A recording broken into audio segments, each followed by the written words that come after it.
Son günlər müxtəlif bölgələrdə müşahidə olunan qeyri-sabit hava şəraiti kənd təsərrüfatına ciddi ziyan vurub. Güclü yağış, dolu, fırtına və sel su basma nəticəsində minlərlə hektar əkin sahəsi zərər görüb. Aqrar Sığorta Fondunun məlumatına görə mayın əvvəlindən bugünə qədər ölkənin 35 rayonundan 3500-dən çox zərər müraciəti daxil olub. Ümumilikdə zərər təxminən 53 min hektar əkin sahəsini əhatə edir. Bunun 52 min hektarını taxıl, əsasən arpa və buğda sahələri təşkil edir.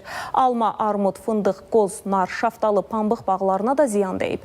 Ən çox müraciət Şəki-Zaqatala, Şirvan-Salyan, Dağlıq Şirvan, Qarabağ və Qazax-Tovuz bölgəsindən daxil olub. Tərtərin Çaylı kəndində monitorinq aparan Aqrar Sığorta Fondunun nümayəndələri bildirib ki, müraciətlər operativ şəkildə araşdırılır. Ekspertlər zərər görən təsərrüfatlara 5-7 gün ərzində göndərilir, sahələrə baxış keçirilir. Zərərin həcmi müəyyən olunur və nəticəyə uyğun olaraq sığorta ödənişləri həyata keçirilir.